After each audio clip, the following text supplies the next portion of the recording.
Assalamualaikum warahmatullahi wabarakatuh. Salam sejahtera untuk kita semua. Jumpa lagi dalam mata kuliah penganggaran perusahaan dalam budget piutang.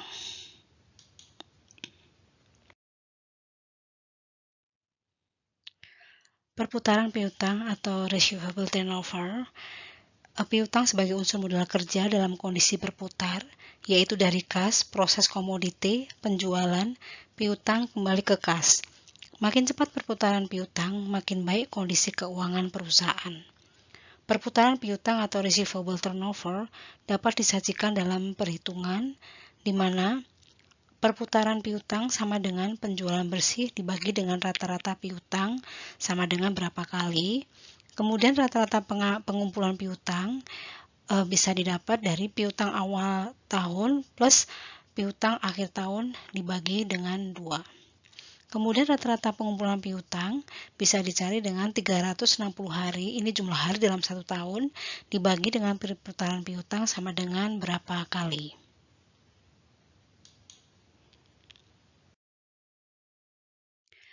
Contoh kasusnya adalah pada perusahaan PT XYZ memiliki informasi mengenai penjualan tahun 2019 sebesar 200 juta dan tahun 2020 sebesar 220 juta.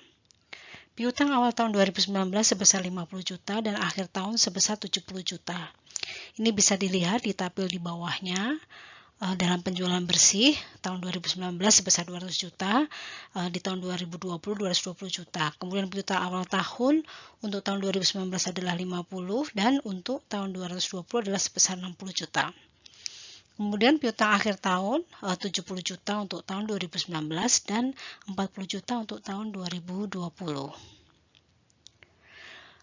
Perputaran piutang dan rata-rata pengumpulan piutang pada PT XYZ dapat kita hitung di mana rata-rata piutangnya adalah 50 juta. Di sini piutang awal tahun ditambah dengan piutang akhir tahun di tahun 2019 kita bagi 2. Hasilnya adalah 60 juta. Sedangkan untuk tahun 2020, 60 juta piutang awal tahunnya ditambah dengan 40 juta piutang akhir tahun dibagi 2 sebesar 50 juta. Untuk perputaran piutang 200 juta atau penjualan bersihnya dibagi 60 juta hasil dari rata-rata piutang di tahun 2019. Hasilnya adalah 3,33. Sedangkan tahun 2020 di sini penjualan bersihnya adalah 220 juta, saya bagi hasil dari rata-rata piutang yaitu 50 juta. Hasilnya adalah 4,4. Rata-rata pengumpulan piutang dalam 1 tahun ada 360 hari, saya bagikan dengan perputaran piutang 3,33 kali. Hasilnya adalah 108. Sedangkan untuk tahun 2020 360 hari saya bagi 4,4 yang merupakan perputaran piutang, hasilnya adalah 82.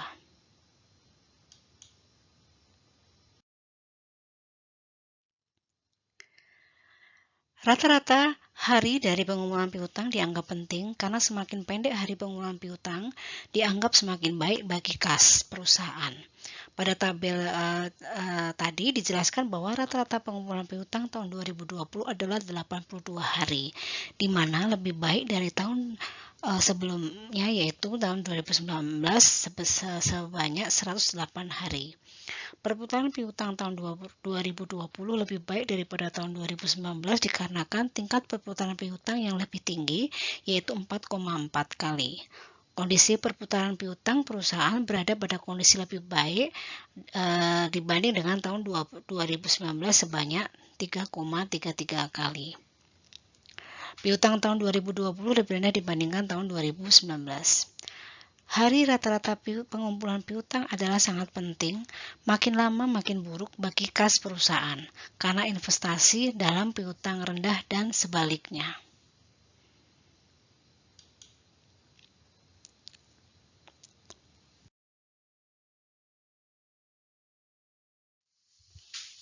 Pengendalian piutang. Mengelola arus kas masuk dan keluar adalah salah satu tugas pokok bagian keuangan, karena semua transaksi bisnis bermuara ke dalam kas. Manajer keuangan pada umumnya mengharapkan penjualan dapat dilakukan dengan tunai atau kredit dengan waktu yang sesingkat-singkatnya agar arus kas masuk cepat.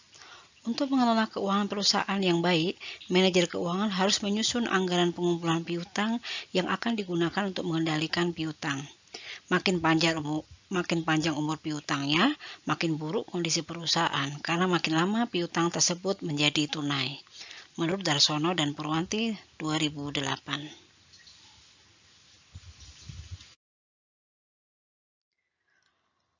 Di sini dapat diketahui schedule umur piutang untuk PT ada dua PT, yaitu PT XYZ dan PT XYY. Dan syaratnya adalah pengembalian 10 hari ke bawah itu mendapatkan diskon 2% dengan maksimal pengembalian 30 hari. Di sini bisa dilihat pada PT XYZ.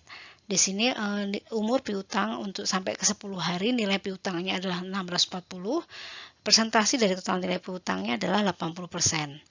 Untuk pengembaliannya sebesar 20% itu pada hari ke-11 sampai dengan ke-30. Nilai piutang 160. Total nilai piutang adalah 800. Persentase dari total nilai piutang adalah 100%.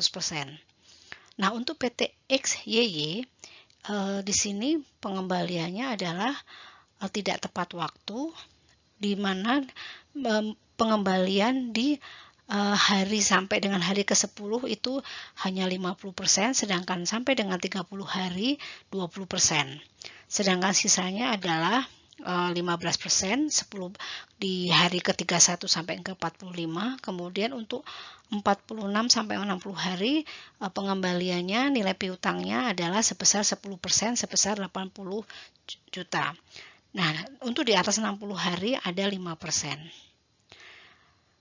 Oleh karena itu, PT XYZ lebih baik daripada PT XYY karena semua pelanggan membayar tepat waktu 80% pada hari ke-10 dan sisanya 20% membayar pada hari ke-30. Sedangkan PT XYY pelanggannya tidak tepat membayar sesuai dengan perjanjian kredit 30%. Sebesar 30%, yaitu 15%, 10%, dan 5% dilakukan setelah hari ke-30.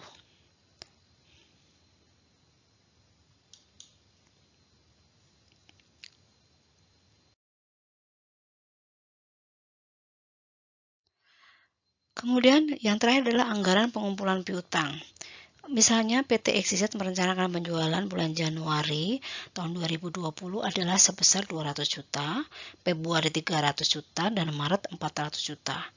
Syarat pembayaran ditetapkan apabila melakukan pembayaran sampai ke hari ke-20 mendapat diskon 5% dengan maksimal pembayaran 30 hari. 75% pelanggan membayar 20 hari setelah bulan penjualan, 20% pelanggan membayar 10 hari terakhir ya bulan ke-1 sesudah penjualan, dan 5% pelanggan membayar di bulan yang kedua setelah bulan penjualan.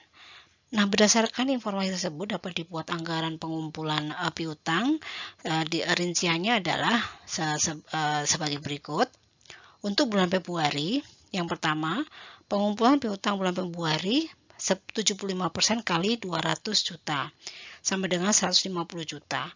Karena dia membayar di bawah 20 hari atau 20 hari ke bawah, maka mendapatkan diskon sebesar potongan tunai 5% dikalikan 150 juta sebesar 7,5 juta. Sehingga pengumpulan piutang di bulan Februari adalah sebesar 142,5 juta.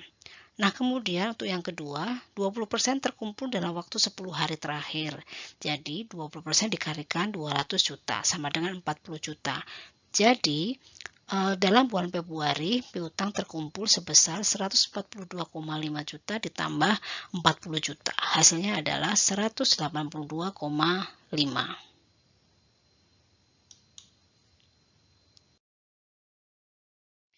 Untuk bulan Maret, pengumpulan piutang tadi ada dari yang bulan Januari yang 5% itu baru dibayarkan di bulan berikutnya. Jadi di bulan Maret 5% dikalikan 200 juta, 10 juta. Kemudian piutang penjualan Februari 75%, saya kalikan 300 juta, hasilnya adalah 225 juta. Kemudian karena dia membayar di bawah 2 atau 20 hari ke bawah, maka mendapatkan potongan sebesar 5% kali 225 juta sama dengan 11,25, maaf, sehingga 225 juta dikurangi 11,25, hasilnya adalah 13,75 juta. Terkumpul dalam waktu 10 hari terakhir itu 20% kali 300 juta sama dengan 60 juta. Jadi dalam bulan Maret terkumpul 10 juta ditambah 213,75 juta plus 60 juta, hasilnya adalah 283,75 juta. Sedangkan untuk bulan April, piutang atas penjualan bulan Februari adalah 5% dikalikan 300 juta, 15 juta. Kemudian piutang untuk bulan Aprilnya, penjualan di bulan Maret ya, 75% kali 400 juta sama dengan 300 juta. Karena dia membayar di 20 hari pertama, maka dia mendapatkan potongan 5% dikalikan 300 juta sama dengan 15 juta. Jadi 300 dikurang 15 juta adalah 285 juta. Terkumpul dalam 10 hari terakhir 20 juta kali 400 juta. Hasilnya adalah 80 juta. Jadi dalam bulan April piutang terkumpul sebesar 15 juta, 285 juta ditambah 80 juta sama dengan 380 juta.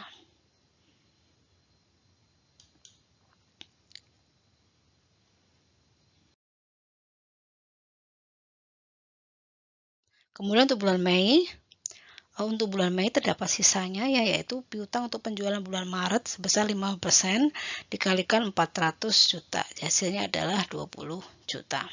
Nah, ini tabel di bawahnya ini adalah anggaran pengumpulan piutang dalam rupiah.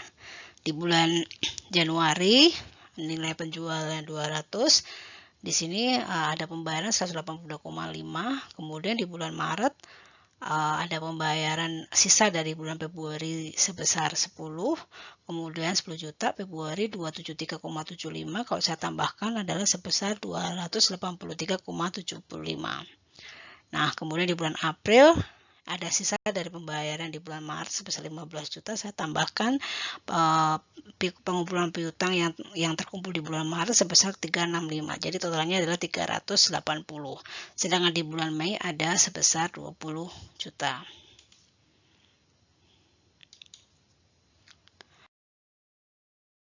Demikian penjelasan dari saya. Terima kasih. Wassalamualaikum warahmatullahi wabarakatuh. Salam sejahtera untuk kita semua.